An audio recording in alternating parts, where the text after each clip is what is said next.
बिस्मिल्लाहिर्रहमानिर्रहीम। वल वालिदातु युर्ज़िना औलादहुन्ना हौलैनि कामिलैनि।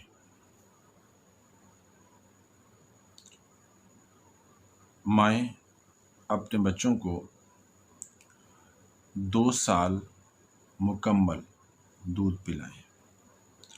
ये मैं अपनी तरफ से नहीं कह रहा, ये सूरा बकरा से मैंने एक आयत का एक हिस्सा पढ़ा है। ख़वातीन व हज़रात, ऐसा है कि चाहिए तो ये कि अगर हम फ़िज़िक्स पढ़ते हैं, केमिस्ट्री पढ़ते हैं, हिस्ट्री पढ़ते हैं, इकोनॉमिक्स पढ़ते हैं, कंप्यूटर साइंस पढ़ते हैं, बायोलॉजी पढ़ते हैं, तो हमें वो किताब जिसकी वजह से हमारी आइडेंटिटी है, हमें वो भी पढ़नी चाहिए। और उस किताब को इस तरह से नहीं पढ़ना चाहिए जिस तरह से, मैं बग़ैर माज़रत के कह रहा हूँ, जिस तरह से लोग पढ़ते हैं तोतों की तरह, वो नहीं। देखिए, आपके ऊपर फ़र्ज़ है कि आप अल्लाह ताला को साबित करें।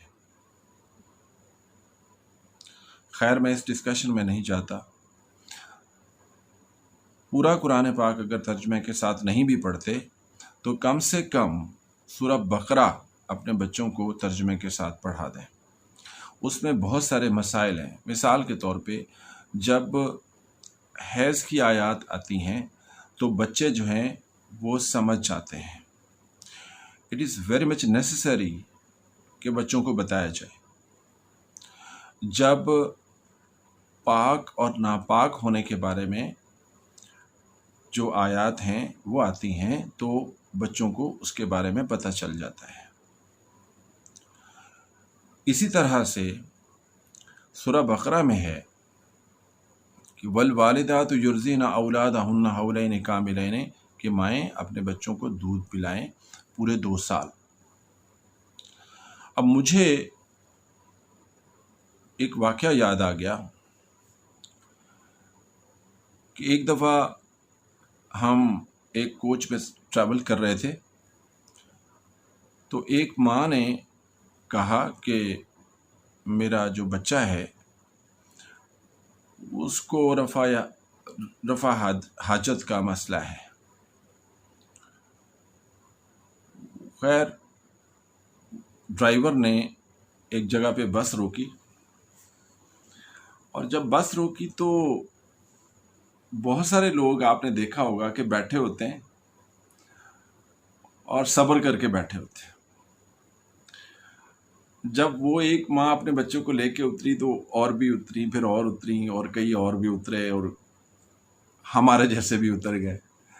अच्छा, हमने शायद यूं ही टांगें सीधी करने के लिए हम उतरे थे, हमें कोई इस तरह का मसला नहीं था। अच्छा, जो बच्चे थे वो कोई इधर जा रहा है, कोई इधर जा रहा है, कोई इधर जा रहा है, तो माएँ पीछे उनको आवाज़ें दे रही हूँ, वे फवाद, वे अहमद, वे मोहम्मद, ए टोनी, ए फलां, ए गुल्लू। अच्छा, ये जो बाबे होते हैं ना, ये जो बाबियाँ होती हैं, इनके पास बड़ा निचोड़ होता है। इनके पास ज़रूर बैठा करें। एक बाबी, बूढ़ी अम्मा, उसने पीछे से आवाज़ लगाई। उसने जो सेंटेंस का बड़ा बड़ा हिस्टोरिक सेंटेंस था, उन्होंने कहा, जे अपना दुध पिलाया हुंदा ते इंज बकरियां दे बच्चों तरह ना भाजते। तर्जमा भी सुन लें कि अपना दूध पिलाया होता तो इस तरह से बकरी के बच्चों वाला इनका बिहेवियर ना होता। इसमें एक फिलॉसफी उन्होंने बयान कर दी। जो बच्चा माँ का दूध पीता है वो माँ के साथ अटैच होता है। ये तो थी एक सोशियोलॉजिकल चीज़। अब मैं आपको बायोलॉजिकल चीज़ें बताता हूँ जो मेरा सब्जेक्ट है। बच्चा जब माँ का दूध पीता है तो एक तो अटैचमेंट हो गई, नंबर 1। नंबर 2, उसको बहुत सारे इन्फेक्शंस नहीं होते। फॉर एग्जाम्पल, अगर आप दूध गाय का पिला रहे हैं, दूध भैंस का पिला रहे हैं, बकरी का पिला रहे हैं, तो वो दूध जब ट्रांसफ़र होता है फार्मर से लेके आता है, गवाला लेके आता है, और गवाला फिर आपको पहुंचाता है, तो उसमें बहुत सारे टॉक्सिन्स और बहुत सारे उसके अंदर इन्फेक्शियस एजेंट्स जो हैं वो ऐड हो जाते हैं। जबकि मदर्स मिल्क जो है उसमें इस तरह की कोई चीज़ नहीं होती, नंबर 1। नंबर 2, मदर मिल्क में से इस तरह से होता है कि नेचुरली एंटीबॉडीज उसके अंदर चली जाती है, और रिसर्च ये कहती है कि अप टू अबाउट 40 years वो एंटीबॉडीज रहती हैं जो इन्फेक्शंस नहीं होने देती।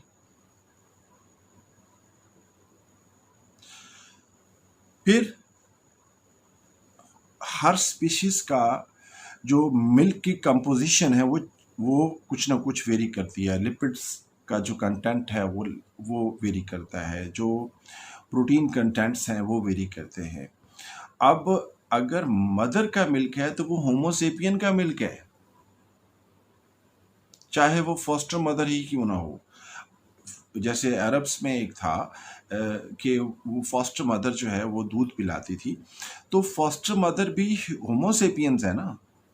बट मैं ये पूरे वसूख से कहता हूँ कि जो रियल मदर है उसके अंदर से जो एंटीबॉडीज उसको ट्रांसफ़र होती हैं वो शायद फॉस्टर मदर, जो दाई जिसको कहते हैं, उसका यहाँ अब तो रिवाज नहीं है। कदीम ज़माने में ये रिवाज था कि जो फॉस्टर मदर्स होती थी वो ले जाती थी, ये एक बच्चा अडॉप्ट कर लेती थी। जैसे हुज़ूर सल्लल्लाहु अलैहि वसल्लम को बीबी हलीमा लेके गई थी, तो वो उन्होंने उनको आका सल्लल्लाहु अलैहि वसल्लम को दूध पिलाया, तो उसको फॉस्टर मदर कहते हैं। खैर, माँ के दूध से पलने वाले बच्चे के अंदर इम्यूनिटी होती है, माँ के दूध से पलने वाले बच्चे के अंदर अटैचमेंट होती है, और अगर माँ का दूध पिएगा बच्चा, वो माँ की भी इज्जत करेगा और बाप की इज्जत भी करेगा। अब ये हो गए बच्चे को क्या फ़वायदे हैं। अब हम आते हैं कि जो माँ दूध पिला रही है, क्या उसको भी फ़ायदा है? मदर जो दूध पिला रही है उसको फिजियोलॉजिकल और even I will say anatomical फ़ायदे होते हैं। यूजुअली ये कहा जाता है कि अगर दूध पिलाएगी माँ तो उसके जो ब्रेस्ट हैं वो उसका फिगर ख़राब हो जाएगा और वगैरह वगैरह। This is wrong. अगर वो नहीं भी पिलाएगी तो भी होगा। I may tell you once for all. हाँ, अगर वो, जैसे एक्ट्रेसेस हैं वो शादी नहीं करती हैं, अगर आपने शादी की है तो आप अगर दूध नहीं पिला रही तो वो जो मिल्क प्रोड्यूस होता है मेमरी ग्लैंड्स में, that milk may create certain problems and even that may lead to the cancer. So don't be the enemy of your own physiology. Be at least the friend of yourself. Number 1. Number 2, uterus का size जाहिर है बढ़ता है जिस वक्त pregnancy होती है। अब जिस वक्त मदर दूध पिलाती है तो उससे इस तरह के हार्मोन्स प्रोड्यूस होते हैं, particularly oxytocin,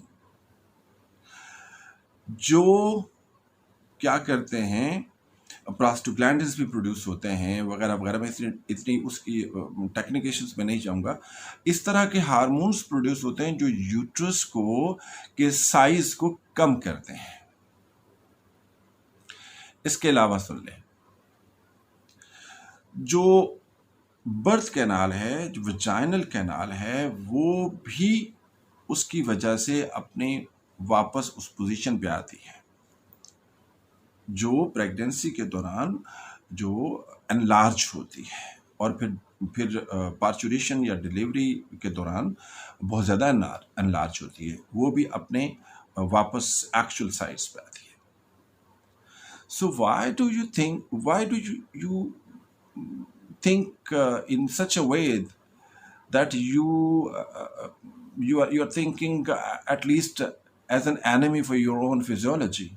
No, at least think about yourself. at at least you must feel mercy upon yourself as a mother. और फिर ये अगर अल्लाह ऑलमाइटी का हुक्म है, तो अगर माँ दूध नहीं पिलाती तो वो अल्लाह के हुक्म की हुक्म अदूली कर रही है. Why do you get married? शादी ना करें. ओके फाइन, आपकी मर्जी है. अगर बच्चा पैदा हुआ है तो उसका ये हक है और किसी का हक नहीं मारना चाहिए. अपना भी ख्याल रखें. अगर आपको ये बातें ऐसी लगी हैं जो माँ के लिए भी फ़ायदेमंद हैं और जो बच्चे के लिए भी फ़ायदेमंद हैं, तो ये दूसरी माँओं को भी ज़रूर बताइएगा ताकि ह्यूमन का फ़ायदा हो.